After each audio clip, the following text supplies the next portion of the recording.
Good evening. My name is David Okun. Welcome to my YouTube channel. Welcome back after about 7 to 8 weeks. I've been away. I've been sick. Uh, and thank you for supporting my channel. And thank you for subscribing.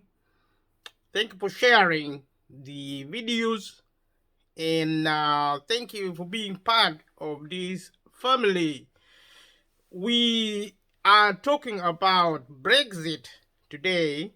Brexit was when Britain, the United Kingdom, left the European Union. It left the European Union. The UK had joined the European Union many years ago, and now decided to leave Europe way back in January the 31st, 2020, 2 years ago, about 3 years ago now coming.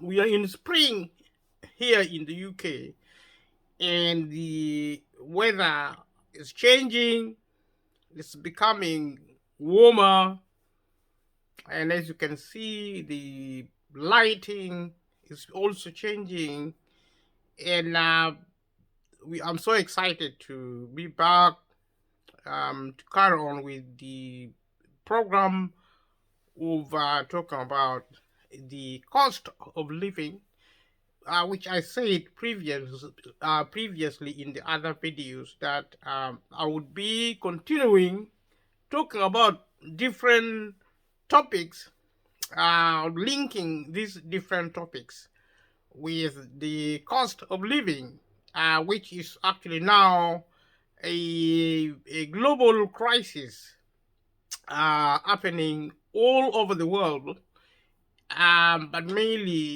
it is caused by the government failing to support the public sector.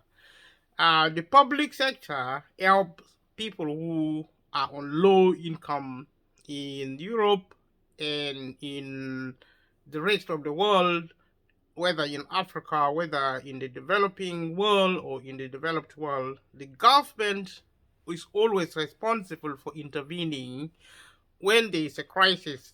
Brexit was a factor. It's a crisis. It's a global crisis. Was a factor beginning in Britain and also continuing across the globe to affect the global economy. And we have seen a combination of different crises over the decades with capitalism. Capitalism as an economic system is prone to crisis, which is often is global, especially these days when there's technology and there's the connectedness between the worlds. You find problem in America and Europe cascading throughout the world to affect the rest of the globe. And that is why what began in maybe in Europe with the war in Ukraine affecting the prices, the cost, the cost of fuel, and also COVID-19 affecting the cost of food, and creating what we now know is the inflation. When prices go up, and prices going up in the economy simply means people are actually spending more money. If you go to the shop, you will find, because it costs a lot more, things like food, energy, water, uh, uh, medicine, public transport, or even transportation, if you're driving a vehicle, car, putting fuel in the car, and all the other taxes.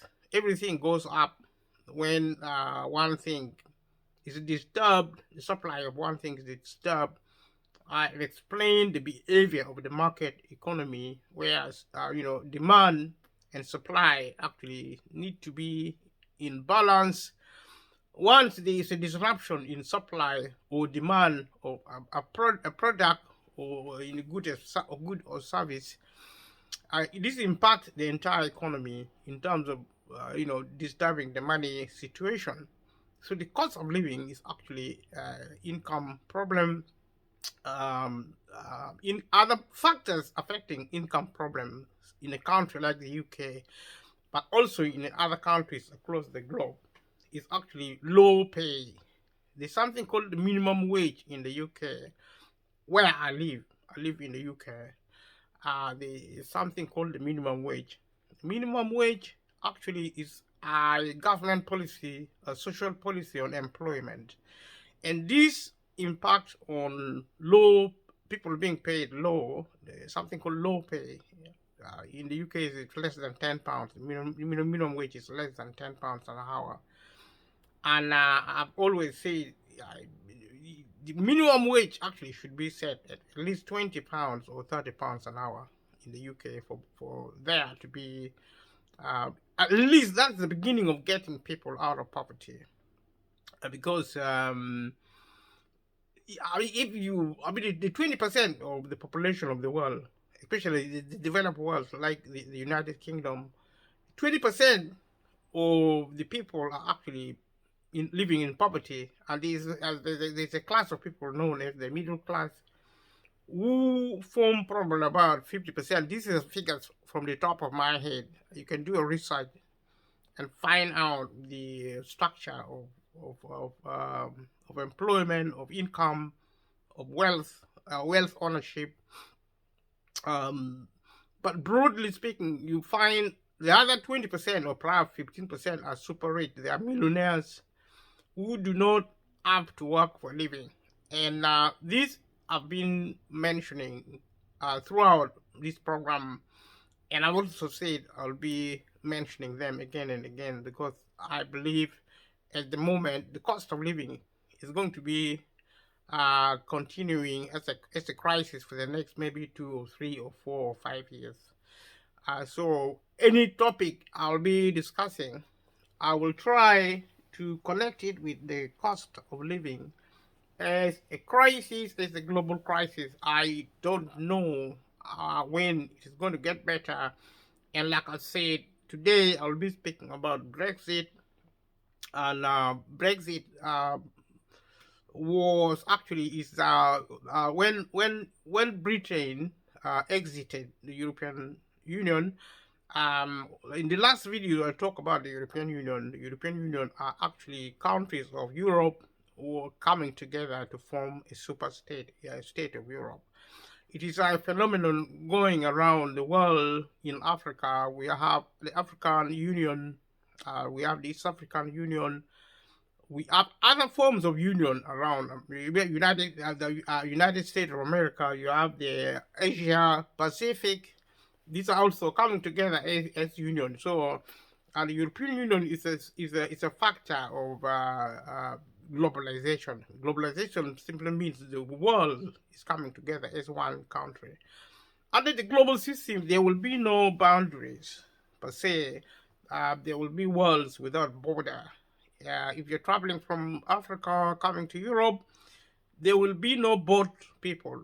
People will not be having to cross into Europe from Africa in the boats, like is happening now in Britain, in Europe.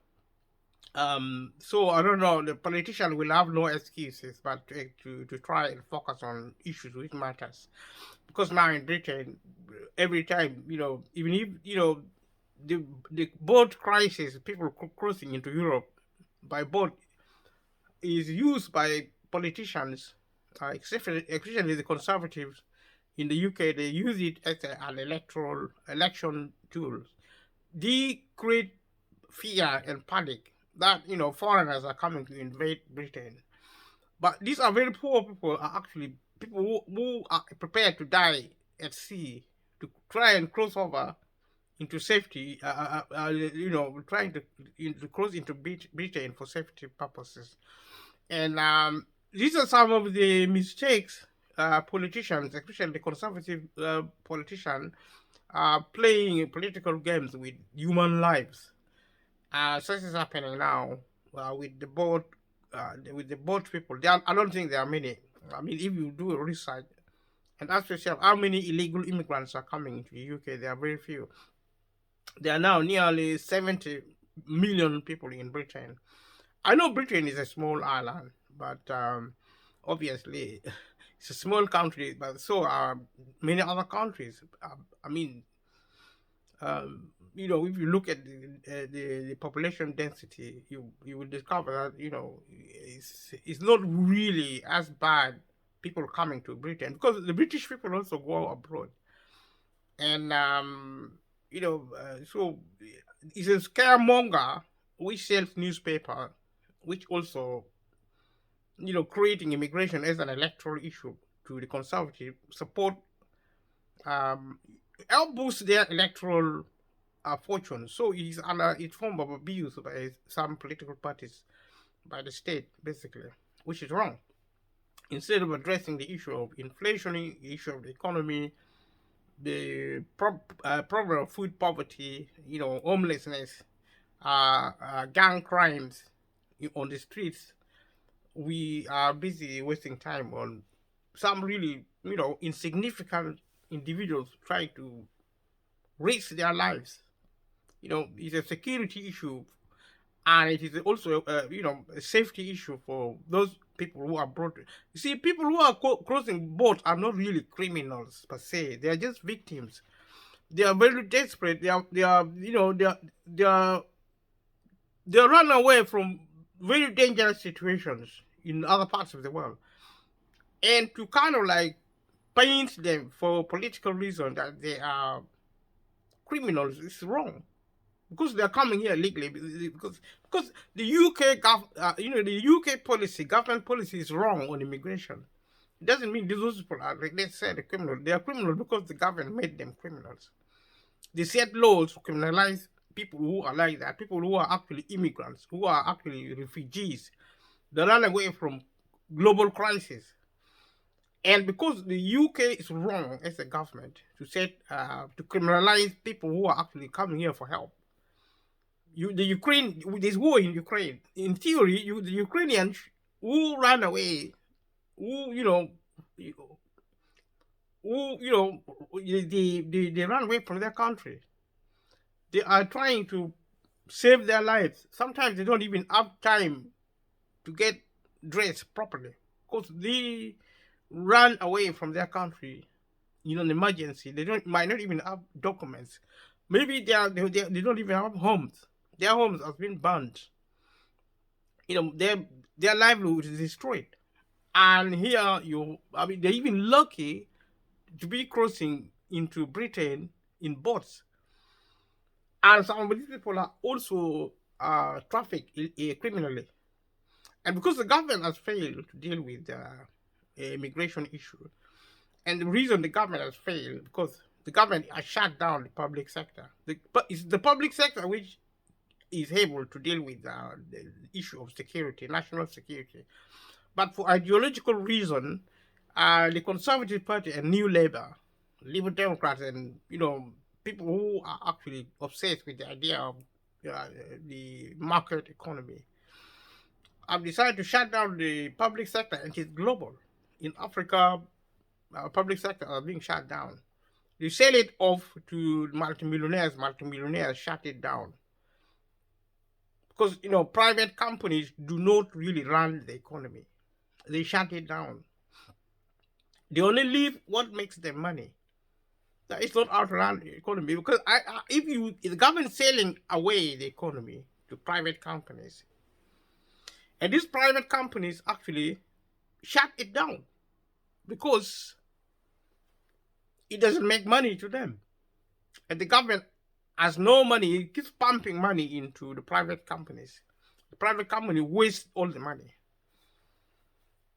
If you ask multimillionaires and multibillionaires who run private companies, big businesses, who are actually super rich, they are multimillionaires and multibillionaires.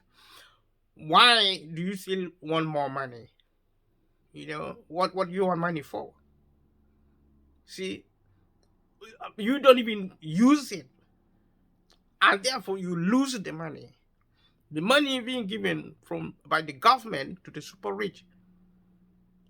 Instead of giving money to the poor, the government takes money through taxation from the poor and give it to super rich. Energy company, people who own big businesses. The argument is economic and it is false. Because if private individuals can run the economy, the government can run it better. Because, private individuals are running the government for themselves. But the government is supposed to run the economy for us, for the rest of the country, for the 90% of the population, the middle class and the lower class of the population. The middle class are those who are not poor, but they are not rich. And most likely they are not going to be rich. They are there to protect the super rich. The middle class is created to protect the super rich, the multimillionaires, the multi-billionaires. The things which feed the lives of the middle class is because they are hoping, they are anticipating. They keep waiting to get rich, and they will never be rich. Nobody can get rich because wealth. You only get enough wealth for everyone. But if the few at the top have taken all the wealth, then nothing is left for the middle class and the lower class. The lower class will remain in poverty, and the middle class will stay out of wealth. But what we want as the British people, as the British people of the world, we want to get out of poverty. We want to get out of poverty and get into a process of getting into wealth, which we want. We are not going to, because of the system. The system is wrong in the sense of preventing people to get wealth. The system is wrong in the sense of only holding wealth for the few and not for the many. The system is wrong is that it keeps a certain group of people permanently into poverty. They have no wiggle room. They don't have any pathways out of poverty at all. They'll stay in poverty and they suffer. They are the first to suffer the cost of living, like it's happening now. The UK government is clueless. It doesn't know anything. It doesn't know what to do because of political ideology. Because public sector is bad, private sector is good. Capitalism has been the only economic system from the beginning, since record began. Every recording has shown capitalism in operation in the modern scientific sense of social structuring. In that sense, the idea of systems such as communism or socialism are actually fake. The only real world has always been capitalism. The difference has been across the globe, including in Britain, perhaps also in part in America and in Europe. There has been a moderating of capitalism by state intervening, and that is what is failing now because of the extremist political behavior of the Conservative Party in the UK, alongside probably section of the American ruling class within the private sectoral system. So all these things are very complex, but I'm trying to say this so that people get an idea why they're suffering the cost of living, and if they are to things goes very bad for them, then they know who to ask. Go to your MP and ask them, why are you creating the cost of living for us? They give excuses for crisis like Brexit. They give Brexit was created by the Conservative Party in the UK. It's a problem they created because they were facing political problem within the party. So it's a partisan problem creation for the British people and for the globe. It's a factor which created a political problem around the world. It created the the current cost of living we are facing. Brexit is part of it. That's why I'm talking about it. I talked about the war of Ukraine. In Ukraine, I'll probably talk about it going forward. All these are actually segments of incidents happening around the globe. The function of the government primarily, the very logic of there being a public government serving the public, is to intervene when there are crises. Why then did the British government fail to intervene, allowing Brexit, COVID-19, the 2008 global financial crisis, terrorism, all these are crises. Climate change, the war in Ukraine, and then more will always come. I don't know when the war in Ukraine is going to stop. Brexit, we are still dealing with parts of Brexit. And now we talk about this, and thank you for watching this video. I'm going to go through some texts to kind of like give you an idea what Brexit looked like. Brexit, which is actually British exiting the European Union, the United Kingdom. United Kingdom is used interchangeably with Britain. Even say Britain, it means also the United Kingdom. But you can say the United Kingdom. So see, British exiting the EU, the European Union, and it actually signified the withdrawal of the United Kingdom, the UK, from the European Union, EU, and this withdrawal actually took place at 2300 hours GMT on the 31st January 2020 at 000 the 1st February 2020 CET. This is actually some of the cool description of when Britain left the European Union. The UK is the only sovereign state, sovereign country to have left the European Union. And the UK had been a member of the member state of the European Union, or its predecessor, the European Community, EC, sometimes of both at the same time since January 1973. So he actually joined what is now the European Union. Then it was known as the European Communities, or the EC. He joined the European Union. Britain joined the European Union in January, on the 1st of January 1973. Some of you would have been born then, or probably not. But following Brexit, EU law and the Court of Justice of the European Union no longer have primary primacy over British laws, except in select areas in relation to Northern Ireland. So I spoke with you discussing the European Union, and we talk about the Court of Justice, which is the probably the one most powerful instrument in the European Union. And when Britain was still a member of the European Union, it was actually under the jurisdiction of the European legal system. This has changed because Britain has left Europe after Brexit.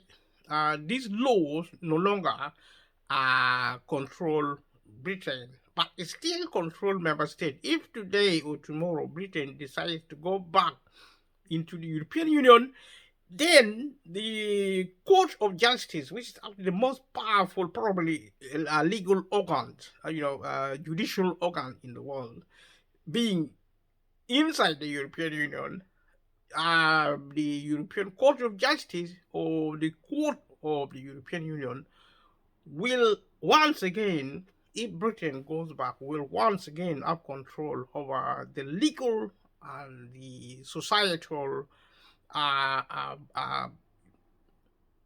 power, or primacy, as they call it, power over Britain and the British people.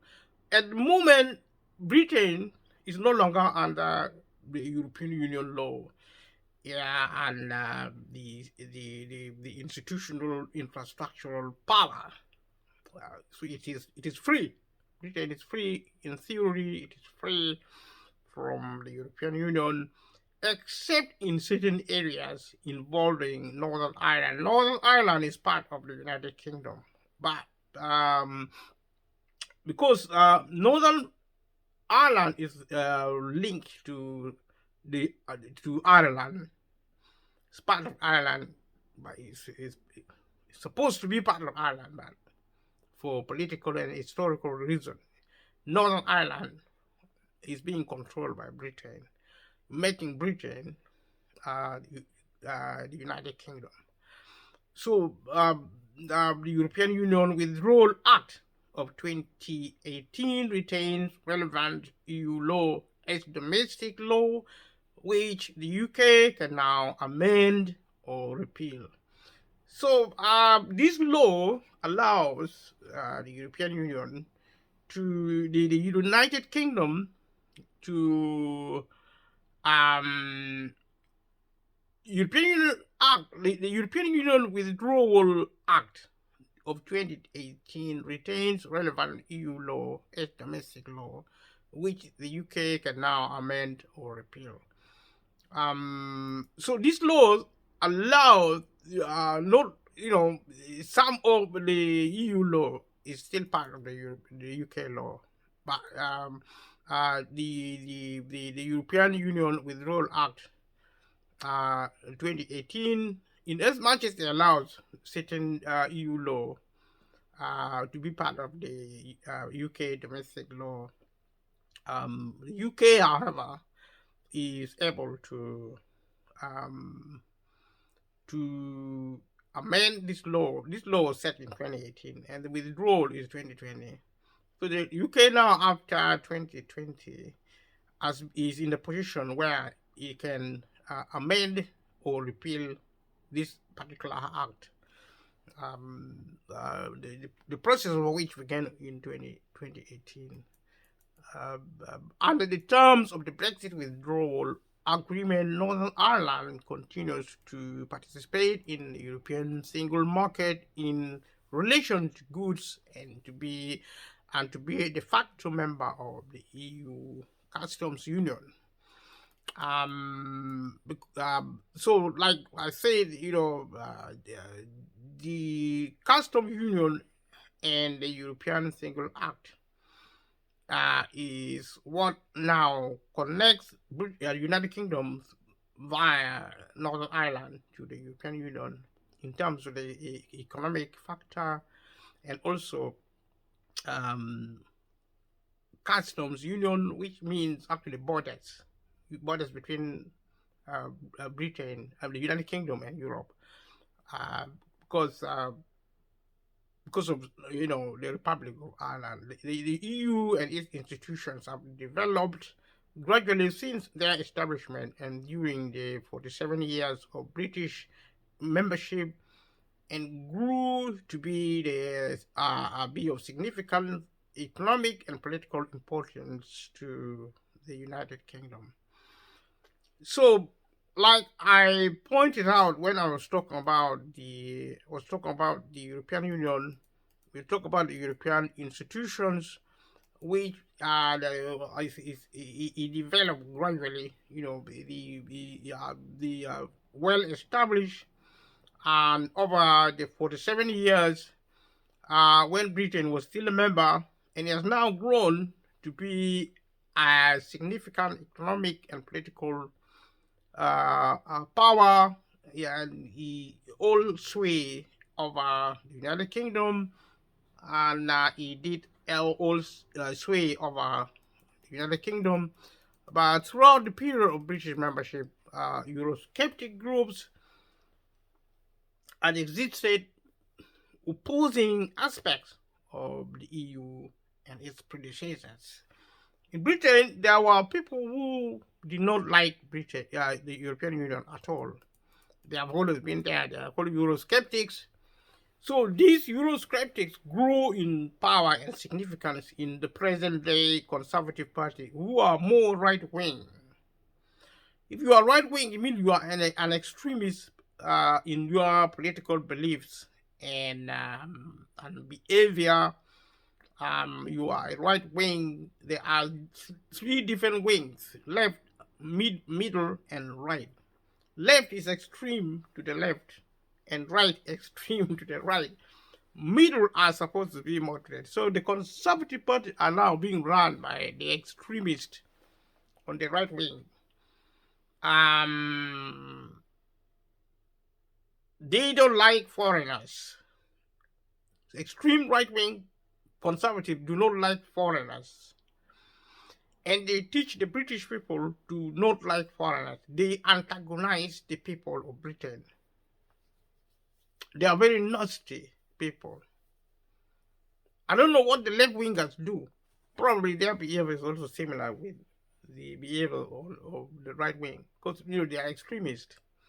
Unfortunately, the current conservative government is being run by extremists. They don't like public sector at all. They behave like psychopaths when you come to politics. They do not like the public sector. They think the public sector is as bad as death. They think the private sector is going to kill them. The public sector is going to kill them. And that's why the Conservative Party, having ruled Britain for 12 years, have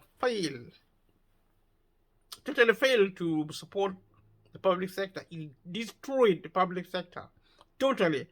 And as I speak, the Labour Party might win election next year.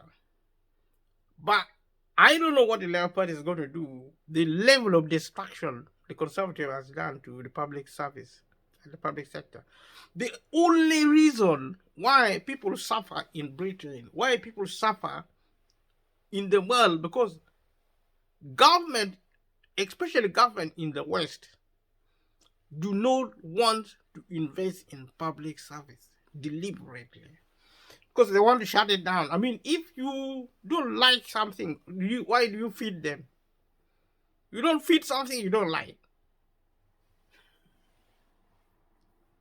You have to kill something. I mean, why do you waste resources, food? If you want to kill a human being, why do you give them food and why do you look after people if you want them to die? So why do you protect public? Why do you give money to the public sector if you want it to be dead? If you want to kill the public sector, that's what extremists on the right wing of the Conservatives have done to Britain over the last 12 years. They allowed that. They allowed extremists in the Labour Party to take over power in Britain. And Britain is one of the most powerful countries, if not the most powerful, politically at least. And also, politics actually means military and economics as well. It's so powerful, it's so influential that even when Britain has left Europe today, there is no evidence that Britain is not influencing Europe. There is no evidence that Britain is not influencing the United Kingdom. There's no evidence that it is not influencing China and Russia, because it's so powerful. It has a long history of power. It's one of the most efficient power infrastructure in the world. Britain are the most powerful empire the world has ever seen. No country get greater than Britain. And you allow psychopaths, conservative right-wing psychopaths, people who are actually mentally deranged when it comes to their hatred for public sector.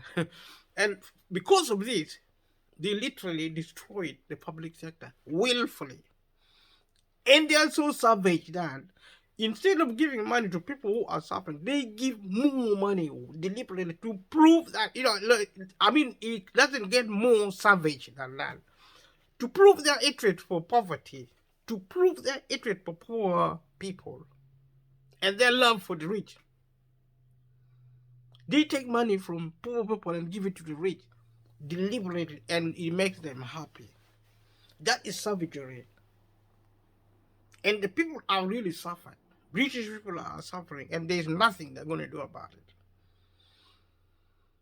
Let us pray that the next election, the Labour Party wins it, and the Labour Party probably will find some remains of the public sector to work with to help people, the people of British people, people of Britain.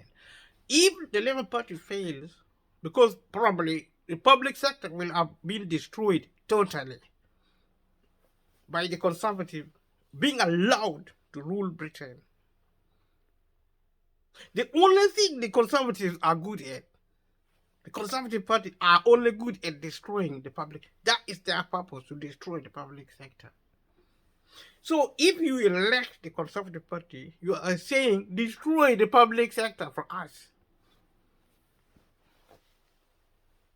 And if the public sector is destroyed by New Labour, which was created by Tony Blair, Prime Minister Tony Blair, New Labour is the same with the Conservative Party. They are very nasty because they destroy the public sector. And the public sector destroys people who live in poverty.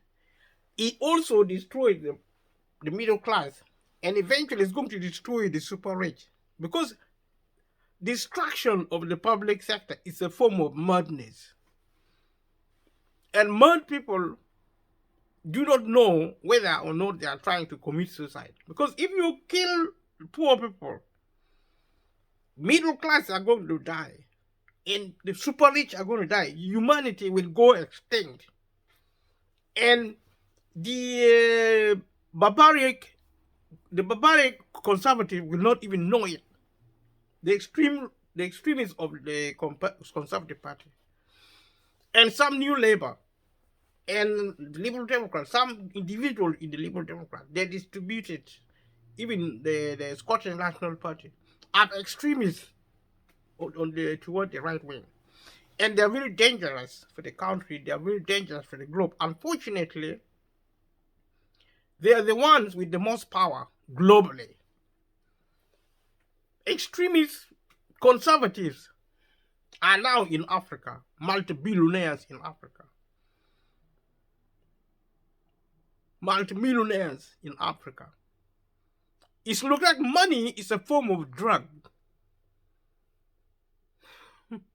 Money is a form of drug. It makes rich people drunk. They stop thinking. They go on the rampage, destroying the countries of the world. And that's also the meaning of globalization, being controlled by the super rich. So they're actually taking capitalism, extreme form of capitalism globally. This is going to be very dangerous. And unless something is done to stop them sooner rather than later, it's going to be too late. This is something we need to really understand. So going back to this material, so we say the Labour Prime Minister Harold Wilson's pro-EC government held a referendum on continued EC membership in 1975, in which 67.2% of those voting chose to stay within the bloc, but no further referendums were held during the subsequent process of European integration, aimed at ever closer union embodied in the treaties of Maastricht, Amsterdam, Nice, and Lisbon. So the attitude of politicians like former Labour Prime Minister Harold Wilson was to support the European Union membership. They saw the advantages of being in Europe, and a referendum was done there, in the last referendum done in relation to the European Union was actually done in 1975, and the result of that voting was 67.2% voting in favor of remaining close to the European Union as a bloc, and since then there had been no referendums, and and this actually stability, this created some stability within the European Eurozone, the European Union conglomeration, and this state of stability allowed the European Union to concentrate on the process of European integration, and which aimed at ever closer union, which closer union was embodied in laws, in treaties such as the Treaty of Maastricht, the Treaty of Amsterdam, Nice, and Lisbon. It's part of a campaign pledged to win votes from the Eurosceptics. Conservative Prime Minister David Cameron promised to hold a referendum if his government was re-elected. So, like I said previously, Brexit was a con by the Conservative Party. Former Prime Minister David Cameron really, he was dishonest, but because he had a problem, electoral problem. So, in order to kind of try to win votes from the Eurosceptics are part of the Conservative Party, but also elsewhere in the extreme wing of the Labour Party or other political infrastructure, and some individuals in this country who are actually extremists. Their skepticism comes from different motivations. But so the Conservatives, being aware of this division in the country, exploited it politically to try to win over these Eurosceptics, and David Cameron leading to campaign for votes, for elections, promised a referendum which it should not have. Following the general election in 2015, which produced a small but unexpected overall majority for the governing Conservatives, his government subsequently held the promised referendum on continued EU membership in 2016, in which voters chose to leave the EU with 51.9% of the vote share. In other words, Britain voted to leave in 2015. Following a general election, the Conservative won the election by a small majority. It was an overall majority anyway. It was unexpected. So the Conservatives were facing a lot of political problems. They faced defeat in 2015. They told the British people they're going to leave Europe. They were going to give them votes, referendum. The reason government don't give referendum because the British people do not understand the complexity of society, like the state, the law, the policy. I don't understand the European Union, what it is. And most people are like me in Britain. They don't understand it. Even the ministers don't understand it. Even some lawyers, even some experts struggle to understand the European Union because it's so complex. Nobody understands it very well. So government normally avoid referendum. Referendum are given for people when people understand what they're voting for. Now, when referendum was given in Britain, it was given on trust. The people trusted the government to know what they were doing. That's why they voted. The government told them something and they trusted the government and they believed them. That, a referendum is a good thing because it gives them power to exercise their right. Now, that power was used wrongly because it was not good for Britain to leave Europe. And that's why when there was Brexit, the government had to negotiate with the EU on certain economic and security arrangements. is proof. The fact that after the referendum, the government still found it necessary to negotiate with Europe. It actually shows why the British government was wrong to even mislead the British people to give them a referendum. I mean, we let our government to run the country on our behalf. It's called representative democracy. That's why if you ask any politician, referendum is not a method of running the country. We run a country with general elections. Once we have elected our government, the government are supposed to make executive decisions.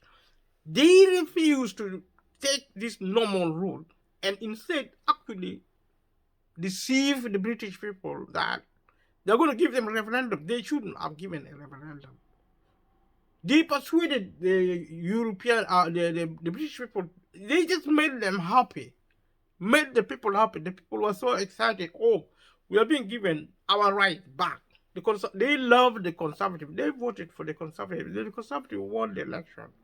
So Brexit saved the Conservative Party. The referendum saved the Conservative Party, but destroyed Britain and the globe. That's what Brexit did. That's how Brexit now became a major problem, a factor creating the cost of living, which is actually destroying the British people who voted to leave Europe.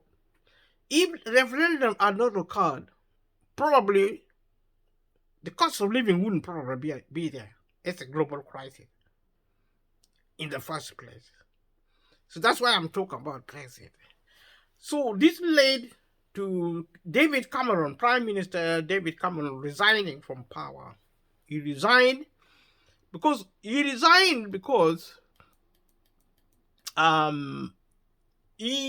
although he campaigned during the referendum campaign, David Cameron campaigned to remain. So he lost by rules, I think constitutional rule.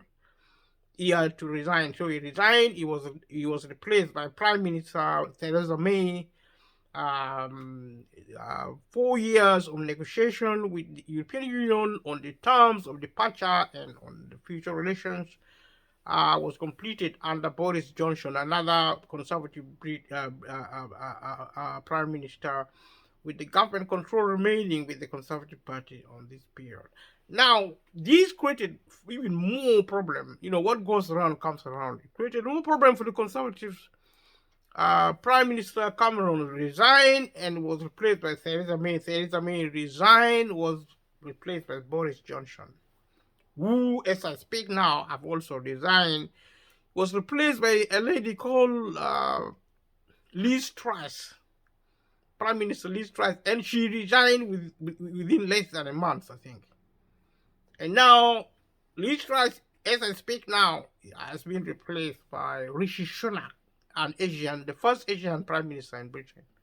So this is actually a continuation of crisis within the Conservative Party, creating problem for the Conservative Party, but more so creating problem for the poor and the middle class of the British people, creating the problem of poverty and other crises in the health sector. Instead of the government actually concentrating on helping people who need help, they are busy creating problems for political reasons, including Brexit, including all these other chaos, failing to intervene in the economy during Brexit, failing to intervene during COVID-19, failing to intervene now during the war in Ukraine. That's why the cost of living, that's why I'm speaking to you right now. I'm about to finish this material. I'll not finish it, actually stop.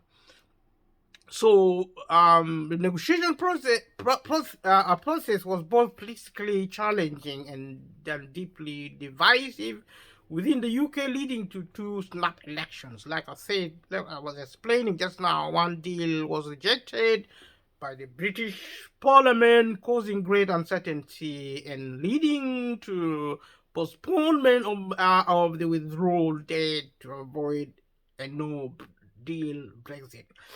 A no-deal Brexit is also sometimes described as a hard Brexit, because it means there is no deal and was going to be tragedy in the UK.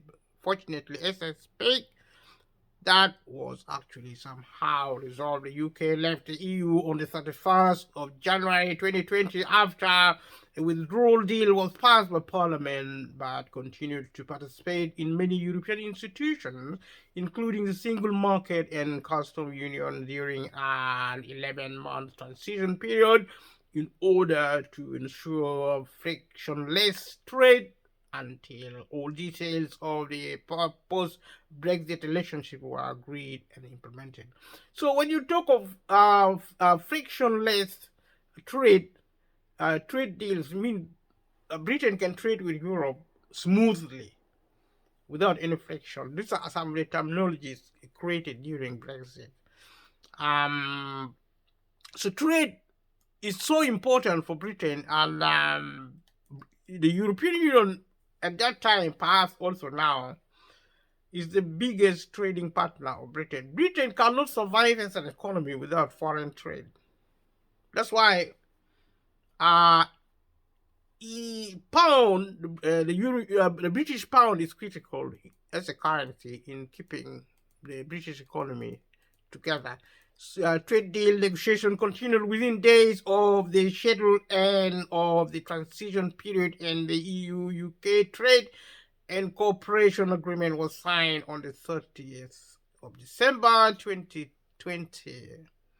These are some of the chronological event, the chain of events following Brexit, with the British government actually focusing on making deals, Brexit deal with the European Union. The effects of Brexit will in part be determined by the cooperation agreement, which provisionally applied from 1st January 2021 and formally came into force in 1st May 2021. These are actually the timeline of the event. The broad consensus among economists is that it is likely to harm the UK economy and reduce its real per capita income in the long term. It is likely to produce a large decline in immigration from countries in the European Economic Area to the UK and creates problems from British higher education and academic research. Like I said, the UK was deeply integrated within the European Union, and Brexit has been a catastrophe on Britain. And right now, the effect of Britain is going to be a way of life. Thank you for watching this video. See you next time in the next video. Thank you. Bye-bye.